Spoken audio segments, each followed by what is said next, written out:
A'udzu billahi minasyaitonir rajim. Bismillahirrahmanirrahim. Assalamualaikum warahmatullahi wabarakatuh. Alhamdulillahirabbil alamin wa bihi nasta'in wa ala umuri dunya waddin. Wassalatu wassalamu ala Muhammadin khairil anbiya'i wal mursalin wa ala alihi wa sahbihi wa man tabi'ahu bi ihsanin ila yaumiddin. Asyhadu an la ilaha illallah wa asyhadu anna Muhammadan abduhu wa rasuluh la nabiyya wa la rasula ba'dah. Allahumma salli wa sallim wa barik wa an'im ala nabiyyina wa habibina wa maulana Muhammad sallallahu alaihi wasallam wa ala alihi wa sahbihi wa man walah. Rabbana zidna ilman warzuqna fahman, amma ba'du. Bapak Ibu yang dimuliakan oleh Allah Subhanahu wa taala, alhamdulillah. Bagaimana kabarnya hari ini? Alhamdulillah, baik. Jadi tadi saya sampaikan yang datang kajian hari ini dapat double pahala. Alhamdulillah. Karena semuanya tidak ada yang kebetulan. Saya selalu ingatkan berkali-kali, tidak ada yang kebetulan. Sering kita itu mengatakan, ya kebetulan tadi ada ini, ya kebetulan tadi begini, kebetulan seperti ini. Saya tidak sependapat. Tidak ada satupun yang kebetulan di dunia ini. Karena bahkan satu daun pun yang jatuh dari pohon, Allah sudah sampaikan dalam Al-Quran, itu tercatat di Lauhil Mahfuz. Itu sudah Allah tetapkan.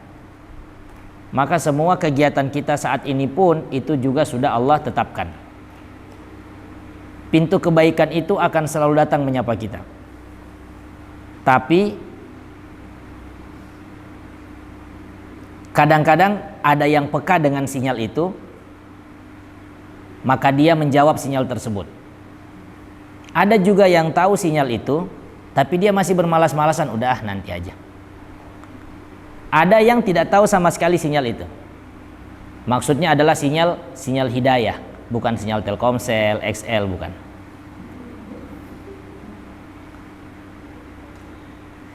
Jadi tadi kami katakan yang datang hari ini kajian, alhamdulillah dapat double pahala.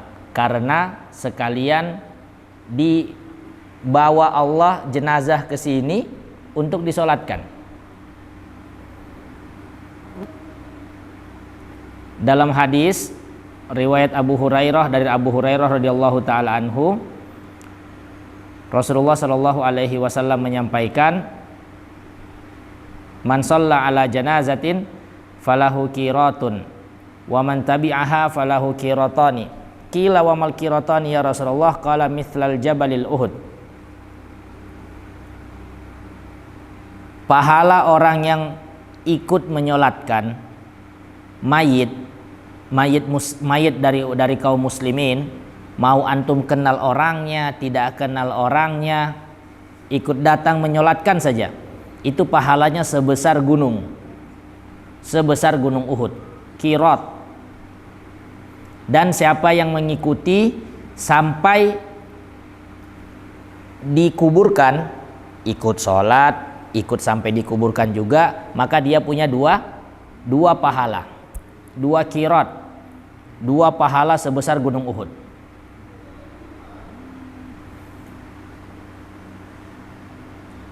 Afwan, saya angkat telepon.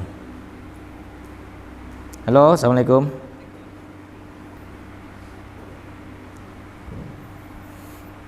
Maka alhamdulillah Bapak Ibu yang sudah ikut menyolatkan tadi, insya Allah semoga Allah terima pahalanya. Amin, amin ya rabbal alamin. Ketika jenazah tadi ada di sini, saya langsung kepikiran, ya Allah, suatu saat saya di situ. Suatu saat saya akan ada di posisi yang sama seperti posisi mayit tadi.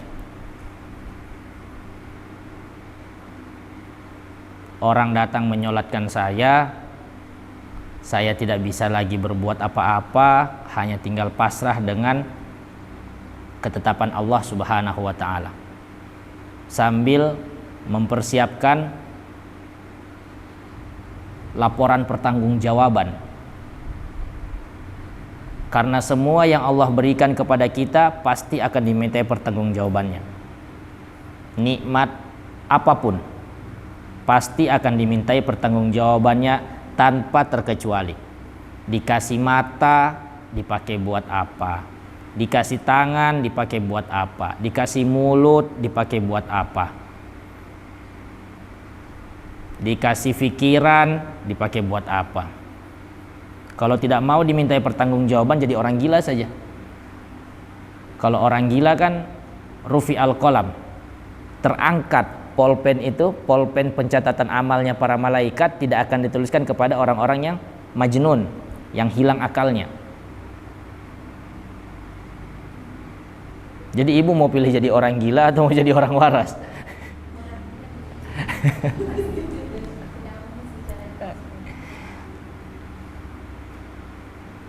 Kita semua akan ada di posisi orang tadi. Semoga Allah merahmatinya, semoga Allah memberikan ampunan yang seluas-luasnya bagi mayat tersebut. Entah siapa yang duluan, saya duluan kah? Atau Reski, atau ibu? Tidak ada yang tahu.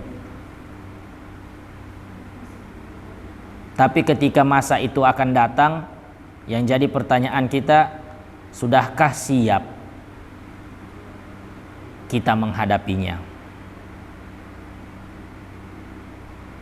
Kalau mau diingat-ingat kembali kesalahan-kesalahan, dosa yang sudah kita lakukan, ya Allah, astagfirullah, astagfirullah, astagfirullah.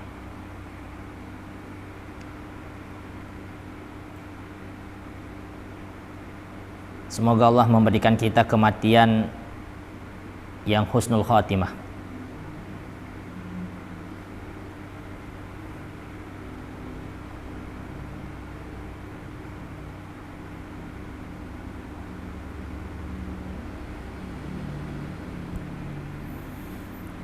GSM, saya pernah bawakan kalimat ustadz saya. Beliau sebutkan GSM. Apa GSM? Golek sangu mati. Itu bahasa Jawa. Golek itu artinya nyari, sangu itu bekal, mati ya mati. Dalam proses GSM ini ada dua cara untuk kita meningkatkan saldo. Ada dua cara untuk kita meningkatkan saldo tabungan akhirat kita. Cara pertama, Ustadz saya jelaskan sama kami. Cara pertama itu kita menjadi inisiator. Kita menjadi pembuka, pencetus yang meletakkan pondasi pertama dari sebuah amal kebaikan. Contoh, Ibu Satriani tinggal di komplek, Bu. Tinggal di komplek. Di komplek perumahan begitu? Enggak, komplek warga kampung begitu. Pinggir jalan, ada tetangga, ya toh? Tetangganya Ibu Satriani muslim semua. Kebanyakan muslim ya, mayoritas muslim ya. Ibu Satriani kemudian mengambil tindakan ingin menjadi pelopor, ngajak tetangga-tetangganya, Bu, gimana kalau kita patungan yuk? Setiap Jumat kita bikin Jumat berkah. Nanti saya yang masak, saya buatkan nasi kuningnya, kemudian kita sama-sama sedekahkan ke panti asuhan kah, fakir miskin kah, orang yang tidak mampu kah, atau kita bawa ke masjid.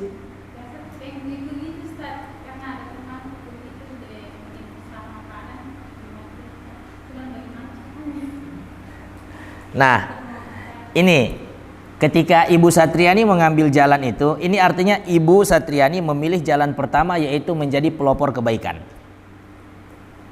menjadi inisiator kebaikan.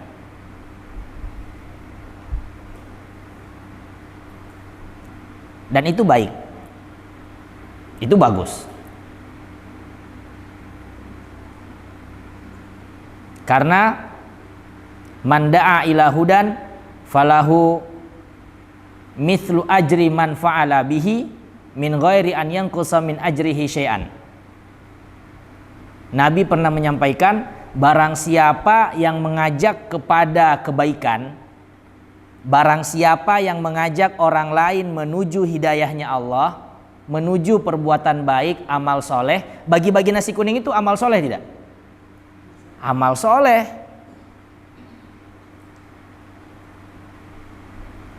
Maka kata Allah, Allah akan memberikan dia pahala seperti orang yang mengikuti ajakan dia, tanpa mengurangi pahala dia sedikit pun. Artinya ibu dapat pahala double, berkali-kali lipat. Orang yang ikut dengan ajakan ibu, dia dapat pahala. Iya toh, ibu yang ngajak dia dapat pahala sama seperti orang itu. Tapi ibu juga dikasih pahala. Orang yang tadi juga ngikut ibu tidak dikurangi pahalanya.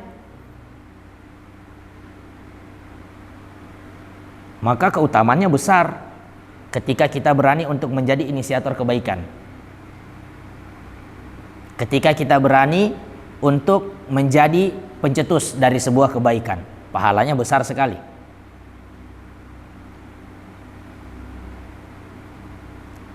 Itu cara pertama untuk kita meningkatkan saldo GSM kita. Ada cara kedua. Cara kedua yaitu kita jadi pengikut. Sudah ada ini yang buat, sudah ada yang buat. Kita tinggal ikut aja, membesarkan apa yang sudah ada. Mungkin kita belum dikasih Allah kelebihan mental untuk jadi pemimpin. Maka jangan jadi bawahan yang tidak taat. Kalau tidak mampu jadi pemimpin yang becus, jangan jadi bawahan yang tidak taat.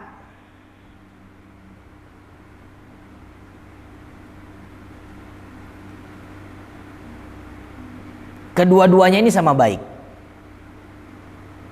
Mau pakai cara pertama, inisiator, atau cara kedua, membesarkan apa yang sudah ada. Itu sama-sama baik.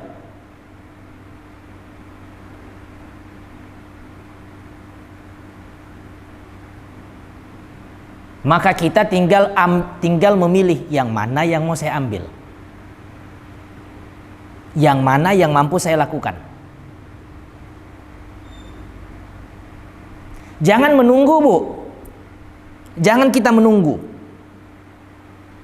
Orang sudah mulai buat gerakan kebaikan, kita nunggu dipanggil aja.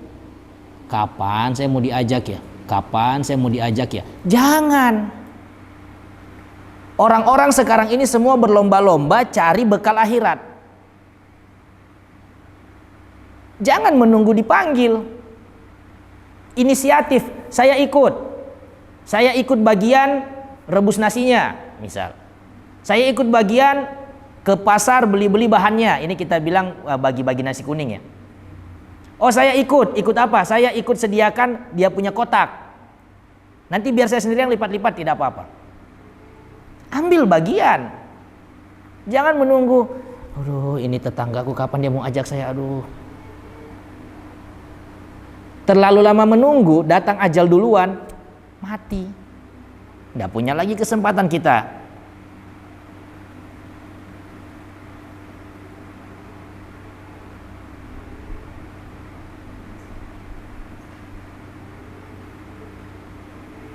Inilah yang dikatakan namanya hidayah itu dijemput, bukan ditunggu. Tadi di awal saya sudah katakan, Allah itu sudah banyak memberikan sinyal-sinyal hidayah dalam kehidupan kita. Kadang sinyal tersebut kita tangkap, langsung kita ikuti. Tapi tidak sedikit juga sinyal-sinyal tersebut datang, tapi kita abaikan.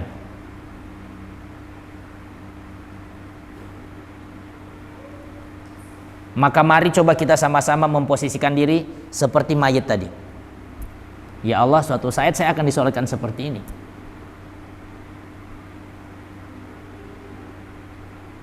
Jadi kalau selalu saya menunda-nunda, tidak mau mengikuti sinyal hidayah dari Allah Subhanahu wa taala, bekal apa yang saya bawa nanti mati?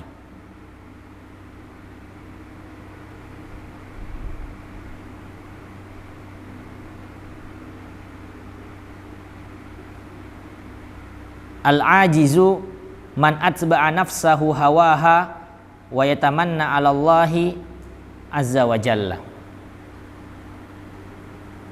Di pekan yang lalu atau mungkin di pertemuan sebelumnya pernah saya sampaikan tentang orang-orang yang kayis, bijak.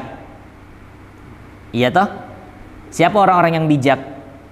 Kaisan, ingat Kaisan. Siapa orang-orang yang bijak? Man amila li'ma ba'dal maut. Ya kan? Man dana nafsahu wa amila lima ba'dal maut. Orang-orang yang bijak, orang-orang yang berhasil, orang-orang yang sukses, itu yang mampu menundukkan keinginan hawa nafsunya dan dia beramal, semuanya dia niatkan untuk jadi bekal mati. Memasak diniatkan untuk jadi bekal mati, bagaimana caranya? Memasak jadi bekal mati bagaimana? Ibu nih, ibu rumah tangga semua toh pasti memasak kan buat keluarganya kan. Ibu ini pintar memasak atau pintar beli sayur masak? Alhamdulillah. Karena sekarang ibu rumah tangga bukan hanya pintar memasak, tapi pintar juga beli sayur masak.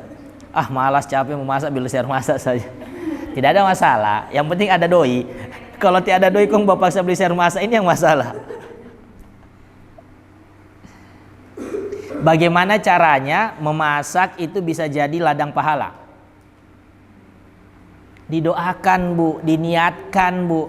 Ya Allah, saya masak ini semoga bisa jadi sumber energi amal soleh buat suami saya, buat anak-anak saya. Semoga dengan makanan ini mereka semangat bekerja, semangat beribadah, jadi hamba yang taat dan patuh. Itu doa, itu jadi pahala.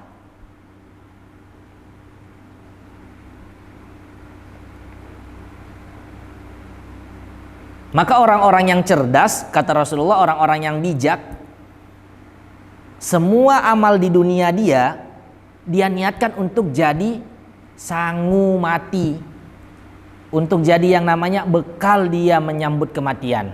Bahkan sampai hal sekecil memasak. Itu materi kemarin saya sampaikan. Wal ajiz, ada kebalikannya bu. Ajiz. Siapakah ajiz? Ajiz itu adalah orang-orang yang lalai. Ajiz itu orang-orang yang lemah, orang-orang yang kalah, pecundang. Itu ajiz. Ajizun. Jadi jangan disamakan ya, ajizun sama azizun, itu beda. Jangan nanti ada teman namanya ajiz, ente ini pecundang ya ternyata. Ini beda. Ajiz, ain, alif, jim, zai, itu pecundang, lemah, kalah. Tapi kalau aziz, ain, zai, ya, zai, itu apa artinya? Aziz, Abdul Aziz. Apa artinya Aziz? Nama Allah loh.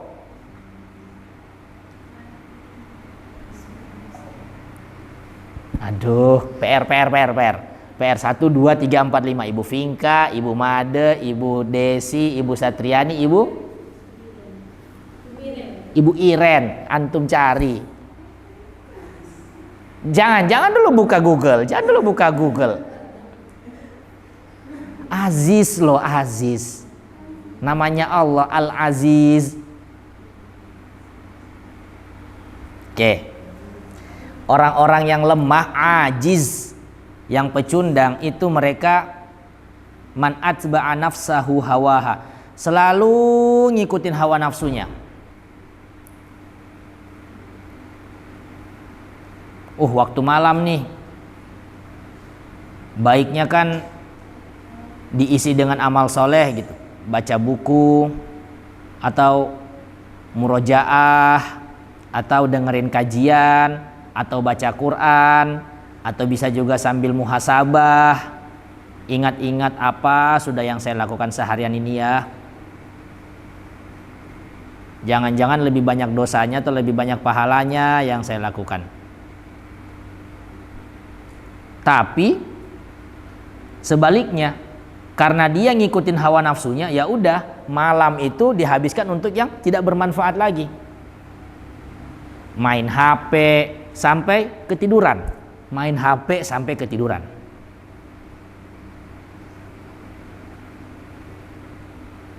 Main game sampai ketiduran. Untungnya Bu ya, enggak ada yang namanya gosip sampai ketiduran.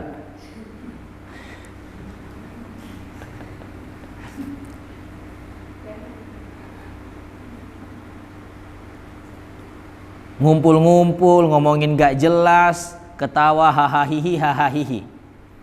Nggak sadar kematiannya itu lebih dekat daripada tali sendalnya.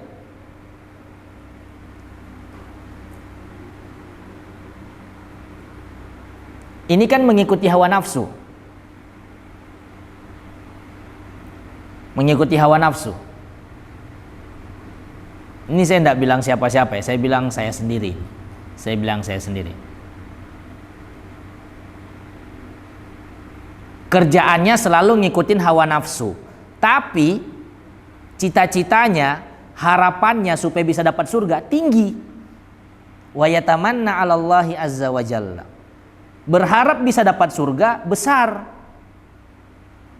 Tapi kerjaannya tiap hari ngikutin hawa nafsu. Dengerin alarm subuh. Sudah nanti Jo, masih capek.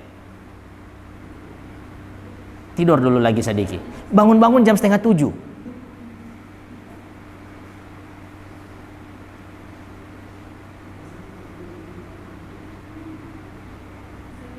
Bangun jam 6:30, Baku Riki langsung mau ke tempat kerja, misal. Atau langsung lanjut ke kegiatan setelahnya, lupa sholat subuh. Terus tidak mau sholat subuh, alasannya sudah lewat waktu. Tidak. Biar ibu mau bangun jam 8 atau saya bangun jam 9 pagi, kewajiban sholat subuh tetap ada. Kecuali ibu halangan.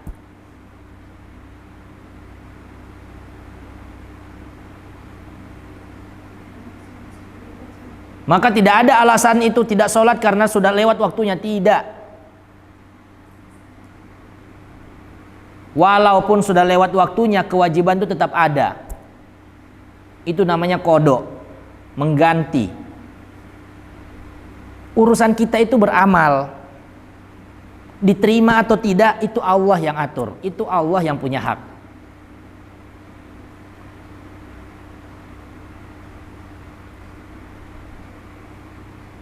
Kerjaan tiap hari ngikutin hawa nafsu, itu ajis. Tapi harapan dapat surga tinggi.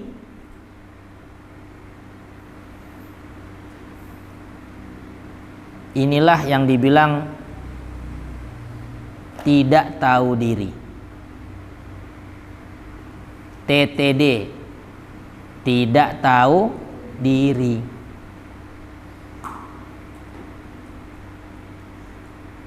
Astagfirullah. Astagfirullah. Astagfirullah.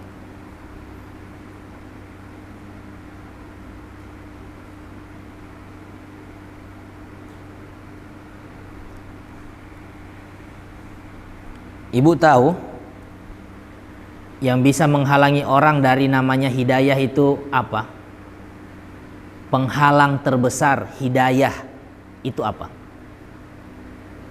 Mengikuti hawa nafsu. Hawa nafsu itu bisa menjadi penghalang terbesar seseorang dari dapat hidayah. Al-Qasas ayat 50. Nomor surat 28 ayat ke-50.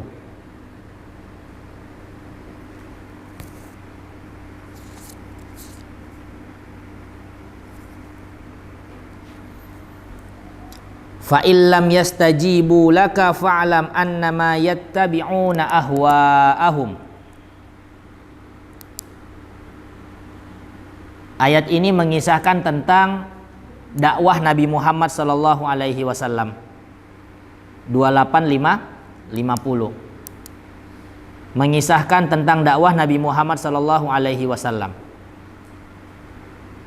Allah mengingatkan kepada Rasulullah, "Hei Muhammad, bahkan setelah dakwah yang engkau sampaikan ini, yang sudah dilakukan siang malam, sembunyi-sembunyi atau terang-terangan, dengan cara yang baik atau dengan cara dipaksa, mereka masih belum menjawab panggilanmu, masih belum menjawab dakwahmu, masih belum menjawab seruanmu. Ketahuilah bahwa yang membuat mereka tidak mau menjawab panggilan, tidak mau menjawab hidayah, itu adalah hawa nafsu, karena mereka mengikuti hawa nafsunya.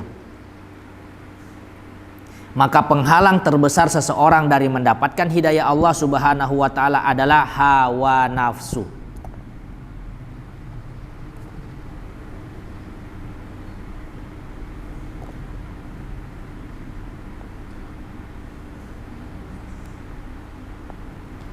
Saya setelah baca sebuah buku yang dikarang oleh Syekh Ahmad bin Yusuf, bukunya namanya Ilal Jil As-Sa'id, surat kepada generasi muda. Saya mengerti satu hal. Hidayah itu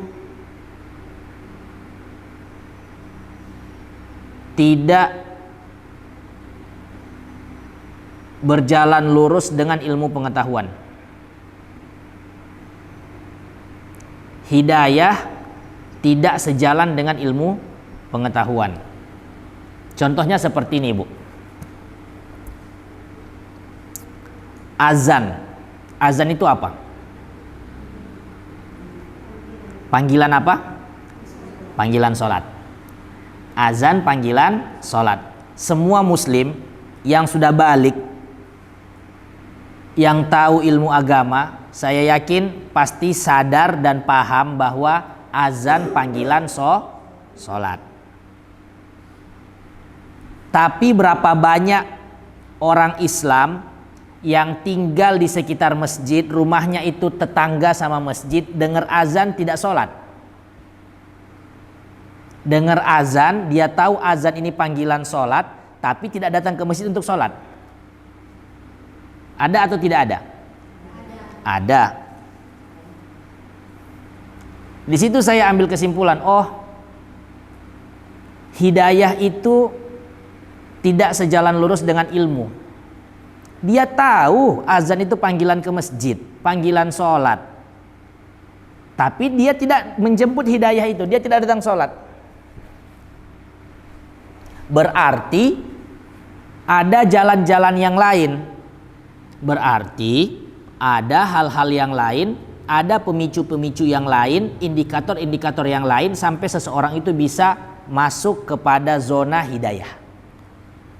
Kalau cuma sekedar tahu saja, tidak. Belum cukup. Ibu tahu pamannya Rasulullah? Abu Thalib. Abu Thalib pamannya Rasulullah. Pernah dengar kisahnya? Pernah dengar kisahnya? Belum. Abu Thalib ini, Ibu, orang yang melindungi Rasulullah selama dakwah di Mekah bertahun-tahun. Bertahun-tahun. Saat semua musuh-musuh Rasulullah ingin membunuh Rasulullah, ingin mempersulit Rasulullah, selalu yang pasang badan pertama pamannya, Abu Thalib.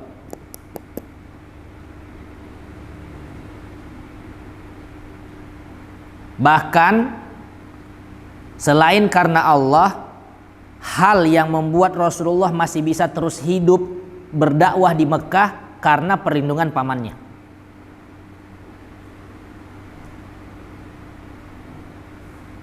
Tapi apakah pamannya Nabi Muhammad di akhir hayatnya masuk Islam?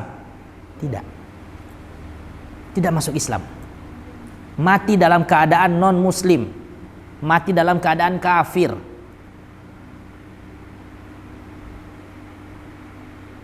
Pertanyaannya, beliau tahu ndak dakwah Nabi Muhammad itu kebenaran atau bukan?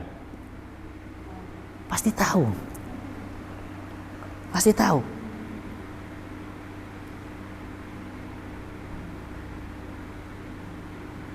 Beliau tahu ilmunya ndak? Tahu. Tapi menjawab hidayah ndak? Tidak. Makanya hidayah itu hak Allah 100%. Tidak ada hubungannya dengan garis keturunan. Tapi Pak Ustadz, ada orang juga garis keturunannya baik-baik, anaknya juga baik-baik, semuanya baik-baik. Itu karena Allah. Allah berkehendak demikian.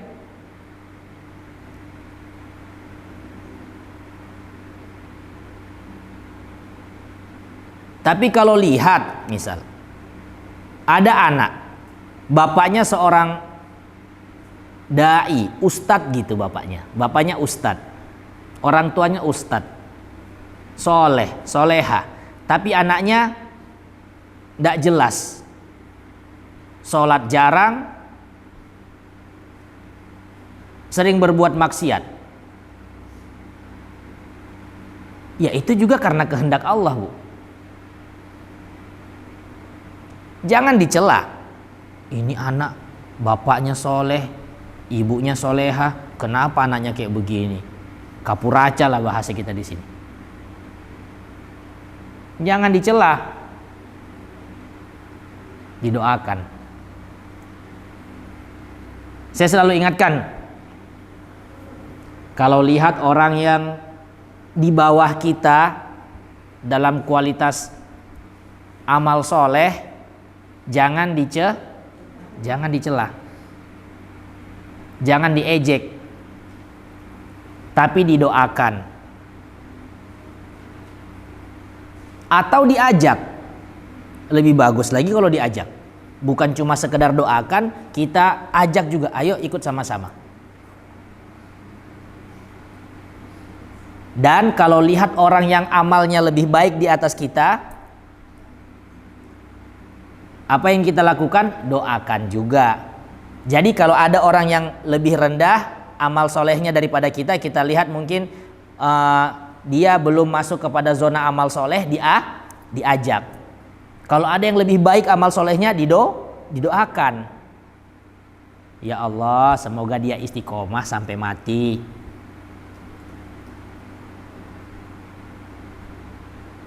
Jangan jadi lambe turah.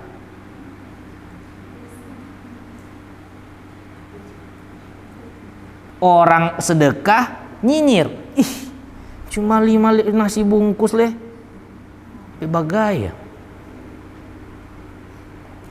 So pajang-pajang video sana sini, urusan dia mau upload video terserah dia. Sukanya nyinyir, amal soleh tidak. Masih mending dia sedekah 5 bungkus nasi kuning, ibu enggak, sama sekali enggak. Selalu seperti itu. Hampir sebagian besar orang yang nyinyirin orang lain. Ibu tahu nyinyir toh? Nyinyir yang ngomongin orang lain, sebagian besar kualitasnya di bawah orang yang diomongin. Selalu begitu. Jadi kalau ibu kena omong, lagi beramal, niatnya mau cari ridho Allah, terus kena omong, ketenangan, tenang.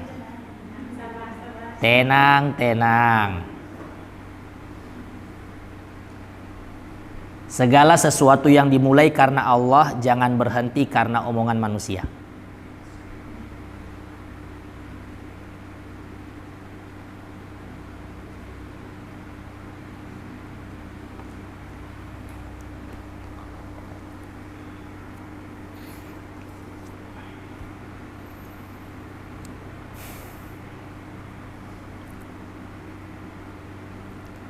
Maka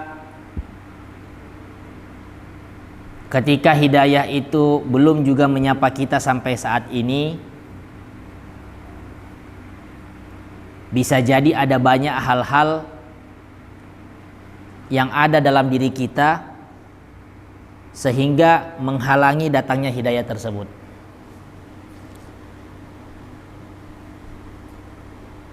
Jadi kita harus tahu apa saja yang membuat hidayah itu terhalangi, apa saja yang membuat hidayah itu tidak mau datang. Ada 3 hal, Bu. Ada 3 hal yang membuat hidayah itu tidak mau datang kepada kita.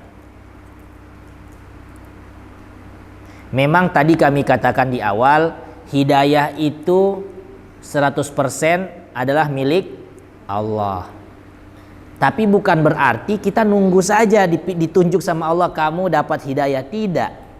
Segala sesuatu itu sebab akibat. Segala sesuatu itu sebab akibat. Ada hukum kausalitas di situ.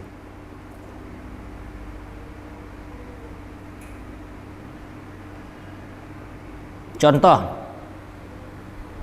kecil saja. Ibu Desi masuk Islam karena menikah. Di awal-awal Ibu Desi masuk Islam, pernah enggak kepikiran bakal sampai kepada tahap ini? Tidak ada.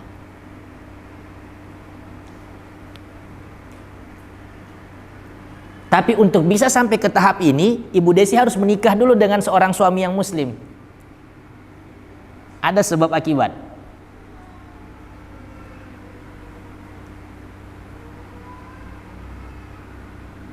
Itulah kita dalam Islam diajari tidak menunggu, tapi bekerja. Kita tidak tahu amalan kita yang mana yang akan membawa kita kepada surga. Kita tidak tahu amalan kita yang mana yang akan membawa kita kepada ridhonya Allah Subhanahu wa ta'ala.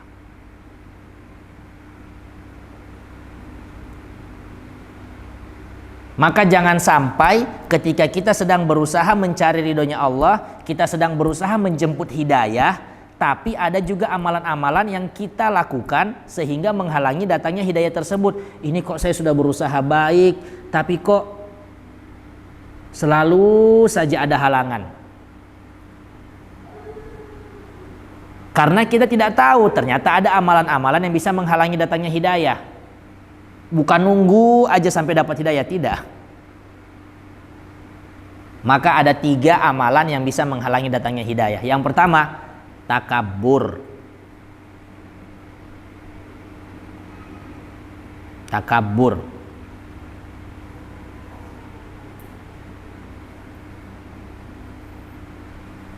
Al-A'raf 146, 7, Quran surat 7, nomor ayat 146.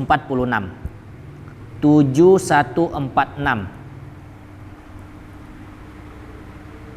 A'udzubillahi minasyaitonirrajim.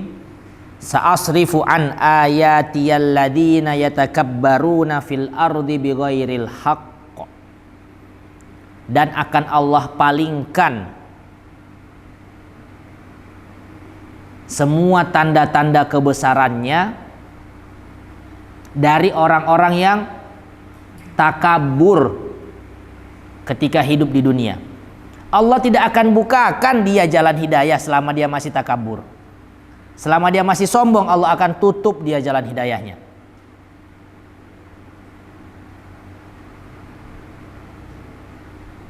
Fir'aun. Sering dengar kisah Fir'aun, Bu? Sering? Ibu Made? Sering? Sering. Apa yang kurang dari dakwahnya Nabi Musa kepada Fir'aun? Diajak baik-baik, tidak mau. Ditantang, dia tantang Musa alaihi salam untuk duel sihir, sudah jelas-jelas kalah, masih belum mau memeluk juga. Sudah kalah berkali-kali, diuji dengan yang namanya banjir darah, diuji dengan yang namanya kodok di mana-mana di seluruh wilayahnya, kekeringan, dan lain-lain, masih belum mau beriman. Apa yang buat dia tidak mau menerima hidayah itu? Karena bersifat sombong. Dia mengatakan saya Tuhan. Bayangkan Bu, sampai saking sombongnya omongannya dia itu direkam dalam Al-Quran. Dia berkata sama Perdana Menterinya, siapa Perdana Menterinya? Korun, betul. Korun. Dia berkata sama Perdana Menterinya, Korun, bangunkan saya tangga ke langit, biar saya mohoba itu yang mana Tuhannya Musa. Sombongnya, subhanallah, takaburnya.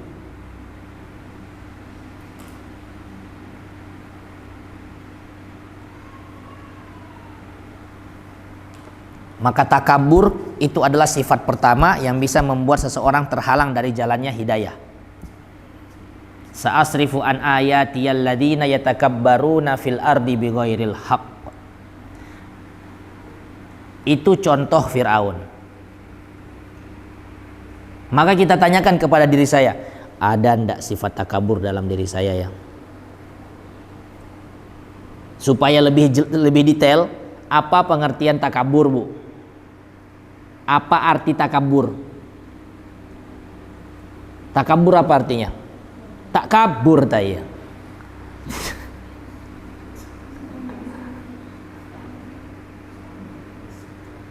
Sombong. Sombong dan meremehkan. Jadi Nabi pernah ditanya sama sahabat-sahabatnya. Nabi jelaskan apa itu arti takabur. Kata Rasulullah, bataral haqqi wa gomtun nas. Takabur itu, sombong itu artinya menolak kebenaran, menganggap remeh manusia. Itu sombong.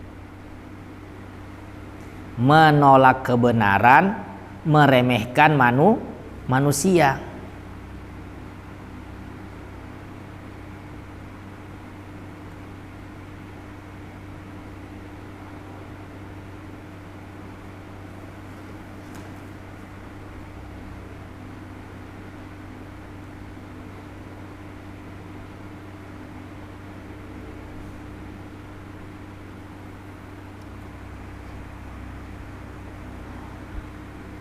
Contoh, saya ini tetangga sama Rizky. Terus Rizky ini perhatian sama saya. Lihat, ini Pak Muammar ini Pak Ahsan ini kok jarang-jarang ke masjid. Ngaji juga jarang saya lihat. Bahkan hatta Jumatan pun saya jarang-jarang lihat. Coba saya mau ajak-ajak sedikit, siapa tahu bisa kena hatinya.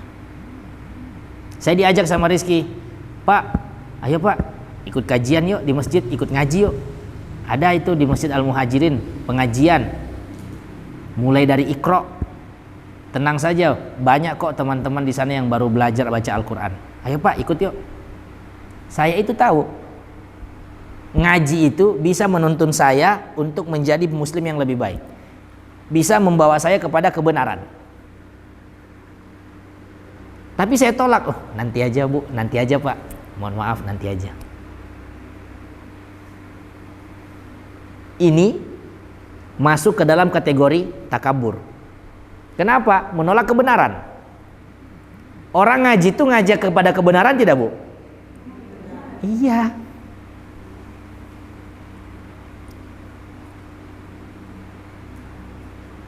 Pernah ngalamin yang seperti ini? Terus apa yang harus kita lakukan? Respon kita apa sebagai muslim yang baik? Sudah Jo, kalau mau usah. Jangan begitu.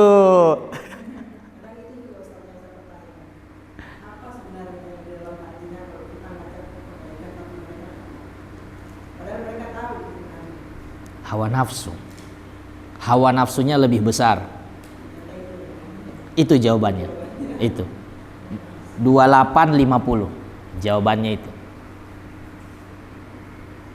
kecenderungan untuk mengikuti hawa nafsunya lebih besar. Tapi jangan juga ibu kalau mengajak terus mereka tidak jawab, sudah jo, ngana-ngana kita jangan. Kalau temo usah. Tidak boleh begitu. Didoakan juga ibu, ya Allah semoga engkau lunakkan hatinya, semoga bisa dapat hidayah. Doakan aja diam-diam.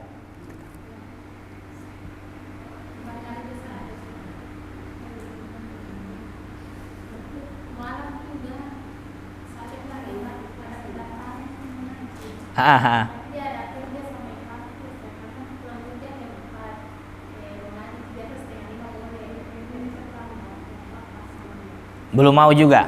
Belum mau? Didoakan, insya Allah. Alhamdulillah. Mbak masa tidak ada masalah, Ibu. Diajak dan didoakan. Sekali tidak mau dengar ya sudah doakan. Makanya tadi kayak Reski ngajak saya pergi ngaji, saya belum mau, nanti aja. Ini kan contoh sifat takabur dari saya. Menolak kebenaran. Terus yang ngajak jangan langsung baper. Jangan langsung baper.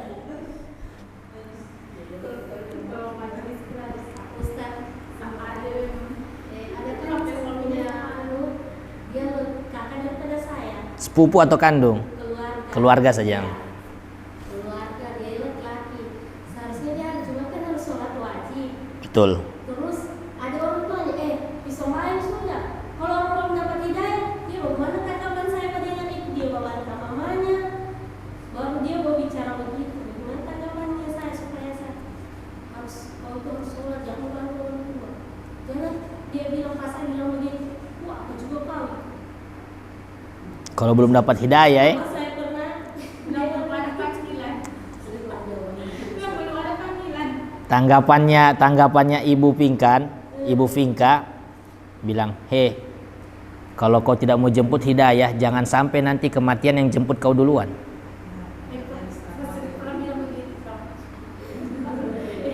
Sebelum sholatkan mati.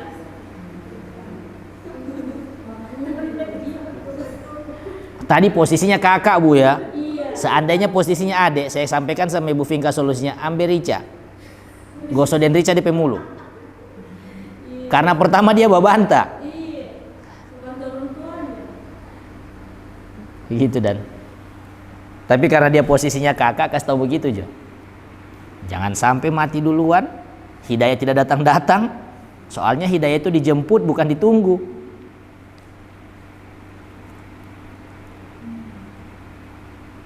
Itu salah satu contoh sifat takabur dalam hati. Takabur menghalangi seseorang dari dapat hidayah. Yang kedua, ini masuk kepada kisahnya Ibu Finka tadi. Meremehkan perintah Rasulullah. Itu kan sama saja dengan meremehkan perintah, toh? Menolak tadi diajak untuk pergi sholat Jumat, dianggap remeh. Apa sih sholat Jumat? Tidak bisa kasih saya uang juga.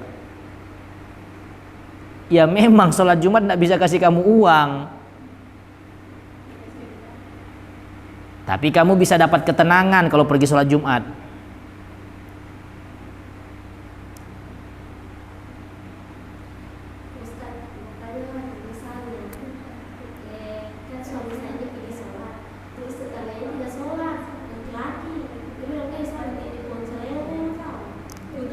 Apa? Saya titip uang sedekah Jumat. Titip uang. Saya titip nanti kotakan saya di sana. Gitu dia bilang. Bagaimana tuh Ustaz? Terima saja. Jadi niatnya tadi itu? Niatnya itu dia mau sedekah, semoga Allah terima. Tapi dosa dia tidak ikut sholat Jumat juga tetap tercatat. Artinya sholat Jumat dia tidak bisa dibayar dengan uang. Tidak bisa selesai tanggung jawabnya hanya dengan dibayar dengan sedekah. Tapi kalau saya posisinya orang yang menerima uang tersebut, saya sini. Terus saya bawakan, saya doakan, ya Allah, semoga uang sedekah ini bisa menjadi sebab lunaknya hati saudara saya. Berikan dia hidayah ya Allah. Saya doakan begitu.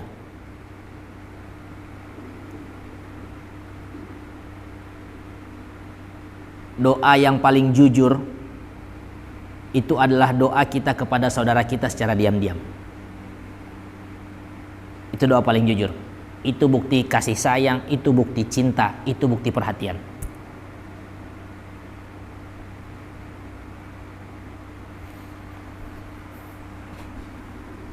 Maka hal kedua yang menghalangi datangnya hidayah itu adalah meremehkan perintah Rasulullah.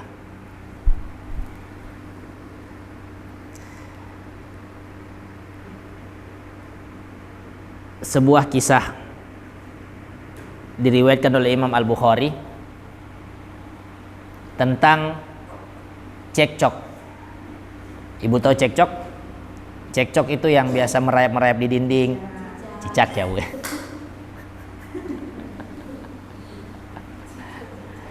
Cekcok itu yang aplikasi itu loh, Bu. Aplikasi TikTok. Cekcok itu cekcok. Cocok. Astagfirullah. Sebuah kisah nyata tentang perseteruan cekcok antara Fatimah dengan Abu Bakar As-Siddiq.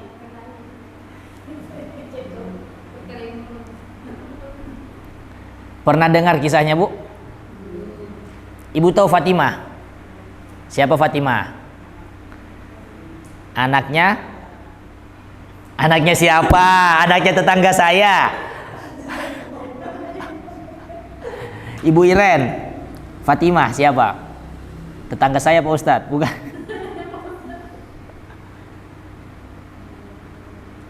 Anaknya siapa? Ayo Bu, anaknya siapa? Ayo. Anaknya Pak Abdullah, anaknya Pak Kahar, anaknya siapa? Ibu Satriani. Fatimah siapa? Anaknya Rasulullah. Anaknya Rasulullah. Ini saya sampaikan. Dan mari kita ambil pelajarannya sama-sama. Setelah Rasulullah meninggal, siapa pemimpin yang ditunjuk oleh umat Islam untuk menggantikan peran Rasulullah dalam memimpin umat Muslim? Abu Bakar As-Siddiq. Ketika Abu Bakar sudah menjadi khalifah, datanglah Fatimah minta satu hal kepada Abu Bakar. Mana bagian warisan saya dari ayah saya? Ini benar atau salah? Benar atau salah? Contoh, Bu. Ibu Satriani punya suami. Terus suami ibu meninggal. Tapi sebelum meninggal, suami ibu wakilkan, tolong semua harta warisan saya kamu yang urusin ya, pembagiannya. Setelah meninggal, Ibu Satriani datang ke saya, karena saya yang diamanahkan, saya yang diwakilkan, minta jatah warisan ibu. Benar atau salah? Benar. Tidak ada salahnya ya, tidak ada salahnya. Tapi ibu tahu, Abu Bakar ngasih ndak warisan ke Fatimah dari Rasulullah? Sampai Fatimah meninggal 6 bulan setelah meninggalnya Rasul, Abu Bakar tidak kasihkan warisan tersebut. Radhiyallahu ta'ala anhum ajmain. Tidak diberikan. Itu, Bu, konflik ini menyebar. Siapa suaminya Fatimah? Ali bin Abi Thalib. Sampai-sampai keluar perkataan begini dari mulut Ali bin Abi Thalib ketika Fatimah meninggal. Abu Bakar ndak usah datang ke pemakaman istri saya. Biar saya yang urus sendiri. Karena jengkel. Seorang anak datang kepada ahli waris atau yang diwakilkan untuk mengurusi warisan, minta jatah warisan dari ayahnya yang sudah meninggal dan tidak diberikan. Pertanyaannya, apa yang menyebabkan Abu Bakar berlaku demikian? Apakah Abu Bakar pelit? Apakah Abu Bakar tidak amanah? Kalau mau bilang Abu Bakar pelit, Bu, waktu Rasulullah masih hidup, saat semua orang diminta sedekah sama Nabi Muhammad, ada yang sedekah dengan setengah hartanya, ada yang sedekah dengan seperempat hartanya, seperdelapan hartanya. Abu Bakar seluruh hartanya dia sedekahkan di jalan Allah. Ditanya sama Rasulullah, apa yang engkau tinggalkan untuk anak dan istrimu? Aku meninggalkan bagi mereka Allah. Ini tidak semua orang bisa sampai level itu. Tidak semua orang bisa sampai level itu. Kalau mau dikatakan Abu Bakar pelit, tidak. Kalau mau dikatakan Abu Bakar tidak amanah, tidak.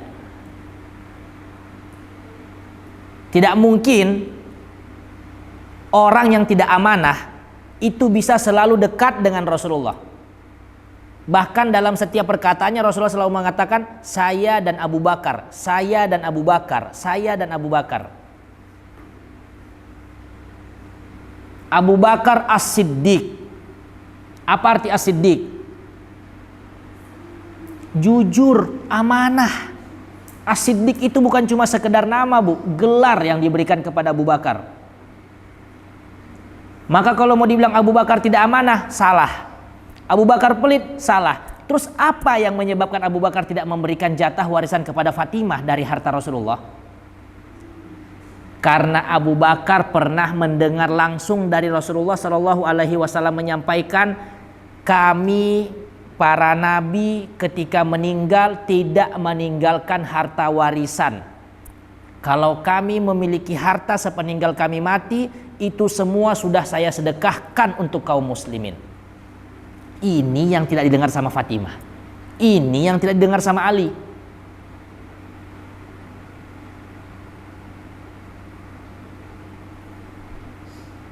Yang menarik, Bu, yang menarik, setelah cekcok sama Fatimah, Abu Bakar itu bicara seperti ini.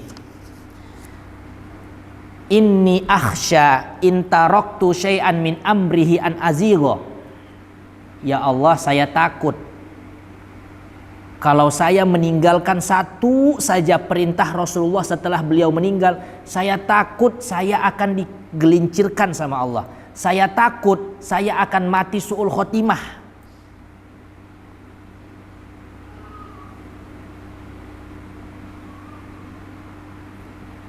Kasus harta warisan ini selesai nanti di zaman Umar bin Khattab. Ketika Umar bin Khattab memanggil yang namanya suami Fatimah, Ali bin Abi Thalib, kemudian dijelaskan secara rinci. Berapa tahun Abu Bakar menjabat? 1 tahun. 1 tahun lebih beberapa bulan. Selama itu pula keluarga Fatimah, keluarga Ali musuhan sama Abu Bakar. Karena apa? Karena harta warisan. Yang mereka ternyata tidak tahu apa alasan Abu Bakar tidak memberikan. Apa alasan Abu Bakar tidak memberikan? Karena dia pernah dengar langsung Rasulullah menyampaikan, Rasulullah tidak ninggalin warisan. Semua hartanya yang ada sudah disedekahkan. Dan Abu Bakar bersikeras pegang itu. Bersikeras.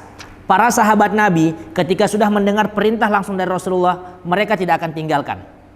Mereka tidak akan meremehkan. Mereka tidak akan lalai dari itu. Karena mereka takut kalau kapan mereka tinggalkan itu, bahkan setelah Rasulullah meninggal, mereka takut mati dalam keadaan munafik.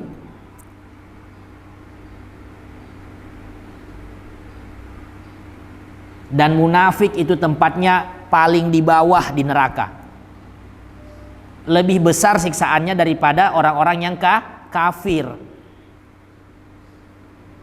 Nanti di zaman Umar setelah Abu Bakar meninggal baru diluruskan. Barulah Ali bin Abi Thalib paham kenapa Abu Bakar dulu berlaku demikian kepada istrinya. Yang ingin kita ambil dari cerita ini, Ibu, bagaimana berpegang teguhnya para sahabat Nabi kepada perintah. Mereka tidak pernah meremehkan. Maka itulah yang menjadi sebab hidayah selalu datang kepada mereka. Karena mereka tidak meremehkan perintah Rasulullah. Kita nih, saya tahu ada hadis yang mengatakan tidak boleh minum berdiri. Ini perintah Rasulullah, jangan minum berdiri. Saya masih minum berdiri. Meremehkan tidak? Meremehkan ini. Maka jangan sampai perbuatan-perbuatan kecil tersebut bisa menjadi penghalang hidayah bagi saya.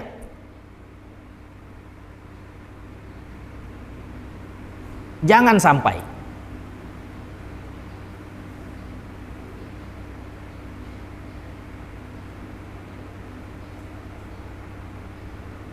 Mari kita ambil pelajaran dari bagaimana teguhnya Abu Bakar tadi. Radhiyallahu ta'ala anhum ajma'in. Yang ketiga yang menghalangi seseorang dari dapatnya hidayah apa? Dosa yang menumpuk. Al-Mutaffifin ayat 14. Al-Mutaffifin ayat 14. 83:14. Quran surah nomor 83 ayat 14.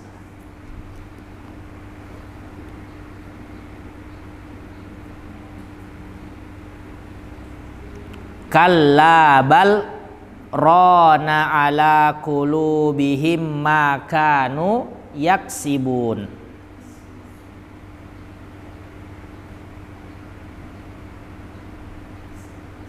Coba bacakan, dapat Ibu Finkan ayatnya? Tolong bacakan artinya Ibu. Ayat 14. Sekali-kali tidak, bahkan apa yang selalu mereka kerjakan itu telah menuruti hati mereka. Betul. Ada sebuah hadis riwayat Imam Tirmidzi yang mengatakan setiap kita berbuat dosa akan ada satu noda hitam di hati kita. Saya tidak sholat, maka akan Allah tuliskan satu noda hitam di hati saya. Kemudian besok lagi saya mencuri, Allah tuliskan lagi satu noda hitam. Saya berbohong, saya menipu, saya memukul, saya membunuh, saya ini, sampai terlalu banyak dosa tersebut yang kita lakukan, hati kita jadi hitam, menumpuk dosa itu. Dosa yang menumpuk itu bisa menjadi penyebab datangnya hidayah. Terus bagaimana cara kita untuk menghilangkan dosa, menghilangkan noda hitam itu? Istighfar, menyesali perbuatan. Astagfirullah, ya Allah, saya pernah lalai, saya pernah berbuat ini, saya pernah berbuat itu. Astagfirullah, ampuni saya ya Allah. Satu kali kita istighfar, satu kali kita minta ampun, kita tidak mau mengulangi lagi perbuatan tersebut, taubat kepada Allah, satu noda hitam dihapus. Sampai hati kita kembali bersih seperti sedia kala.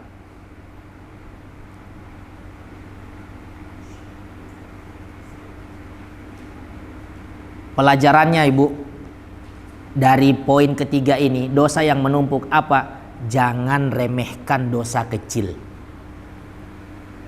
Jangan remehkan dosa kecil, karena dosa mau besar mau kecil tetap akan dituliskan satu noda hitam di hati kita ketika kita berbuatnya.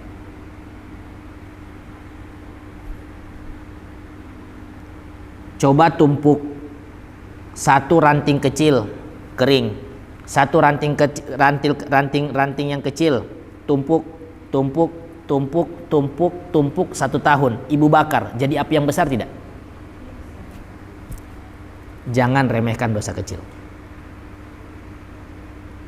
Sekecil apapun dosa, namanya tetap dosa, dan dia akan memberikan bekas hitam di hati kita. Maka jangan sampai dengan dosa tersebut kita terhalang dari hidayah. Jadi 3 hal ini yang bisa menyebabkan seorang itu terhalang dari hidayah. Pertama, apa? Takabur. Apa arti takabur?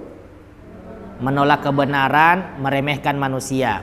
Yang kedua, meremehkan perintah Rasulullah. Yang ketiga, menumpuk dosa. Menumpuk dosa. Menumpuk dosa. Tiga hal ini jika kita tahu, jika kita paham, kita bisa hindari. Sehingga kemungkinan dapatnya hidayah lebih besar. Kemungkinan datangnya hidayah lebih besar. Semoga ada manfaatnya, Bu. Semoga bisa bermanfaat. Dan semoga apa yang bermanfaat bisa kita amalkan. Dan semoga yang kita amalkan semoga diterima Allah Subhanahu wa taala. Mari kita tutup dengan membaca sebuah doa. A'udzubillahi minasyaitonirrajim. Bismillahirrahmanirrahim. Rabbana la tuzigh qulubana ba'da idh hadaitana wa hab lana min ladunka rahmah innaka antal wahhab. Rabbana la tuzigh qulubana ba'da idh hadaitana wa hab lana min ladunka rahmah innaka antal wahhab. Rabbana la tuzigh qulubana ba'da idh hadaitana wa hab lana min ladunka rahmah innaka antal wahhab. Ya Allah, jangan Engkau gelincirkan kami. Ya Allah, jangan Engkau sesatkan kami. Ya Allah, jangan Engkau gelincirkan kami. Jangan Engkau sesatkan kami. Jangan Engkau palingkan kami, ya Allah, setelah Engkau berikan hidayah kepada kami. Jangan palingkan kami dari hidayah itu, ya Allah. Jangan palingkan kami, ya Allah. Jangan palingkan kami dari hidayah-Mu. Dan matikanlah kami dalam keadaan husnul khatimah. Ala hadin ya salihah. Al-Fatihah.